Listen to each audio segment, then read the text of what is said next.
Alors, un autre article sur Futura Science, comment les voitures électriques pourraient partager leur batterie en roulant. What? C'est quoi cet article?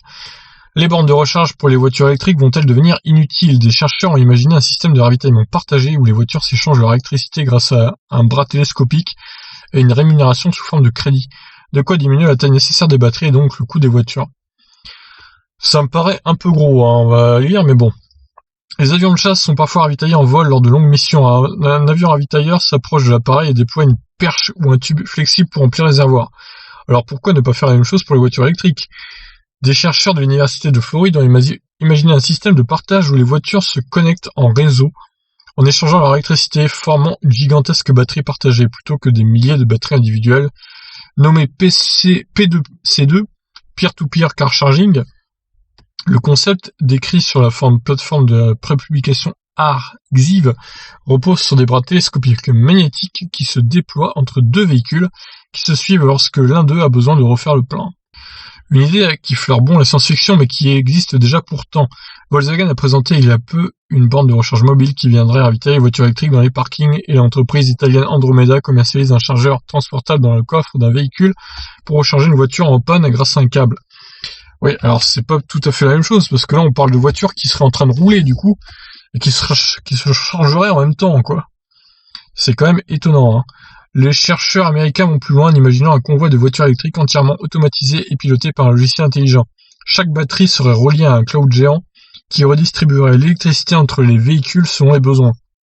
Afin que le donneur ne soit pas pénalisé, il se verra attribuer un crédit d'électricité utilisable lors d'un prochain trajet. Donc là, on a un espèce de schéma incompréhensible, il faut le dire. Donc on va dire, c'est la légende. Les batteries des voitures sont mises en réseau dans un cloud piloté par un algorithme en temps réel. Lorsqu'une voiture a besoin d'électricité, elle se rapproche d'un véhicule donneur qui la recharge à l'aide d'un bras télescopique magnétique. Donc voilà, vous avez le schéma. Bon, c'est pas hyper clair, on va pas se mentir.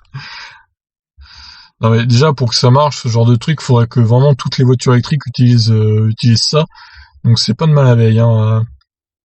L'autonomie actuelle des voitures électriques ne dépasse pas les 500 km. Alors faux, la Model 3 Long Range peut faire plus que ça. Il faut ensuite près de 10 heures pour recharger la batterie avec une prise de 220 volts. Même sur une borne de recharge rapide, il faut une bonne heure d'attente pour récupérer environ 200 km. Alors non, avec Tesla c'est moins que ça, hein. C'est plutôt une demi-heure pour 200 km, voire peut-être moins. Avec les nouvelles vitesses de recharge, donc c'est plutôt 20 minutes pour 200 km en fait. Donc la madame qui a écrit cet article, il faut se renseigner un peu mieux là, sans compter que ces bornes sont très rares et très chères à installer. Pire, ces coûteuses installations restent en grande partie inutilisées selon un rapport du ministère de la Transition écologique. Troisième problème, les cycles complets de charge-décharge entraînent le vieillissement prématuré des batteries lithium-ion. Ouais, alors ça... c'est pareil si on se rechargerait avec un bras télescopique, là, ça userait la batterie, hein, ça reste une recharge. Enfin, l'augmentation de l'autonomie passe par des batteries toujours plus volumineuses, plus lourdes et plus chères, ce qui augmente la consommation électrique du véhicule et tire les prix à la hausse. Bref, tout ceci est totalement inefficace selon Swareep Bunia et ses collègues. L'équipe a effectué une simulation de leur système dans différents scénarios, faible trafic, trafic moyen, trafic élevé, impliquant des voitures électriques dotées de batteries d'une capacité de 75 kWh ainsi que des camions de recharge de 850 kWh situés en tête des convois.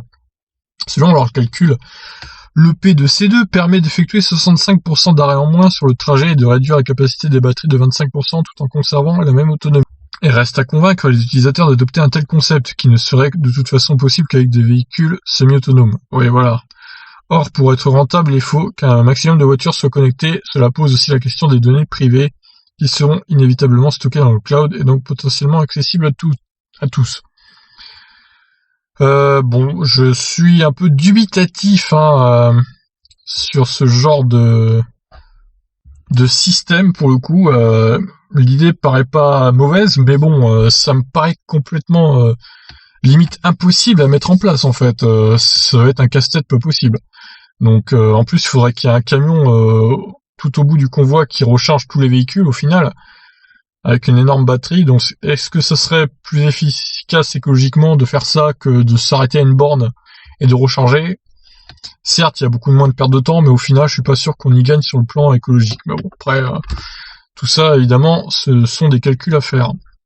Bon, bah écoutez, moi je suis un peu dubitatif, en tout cas, je vous laisse réagir. Qu'en pensez-vous? de ce système. Ciao.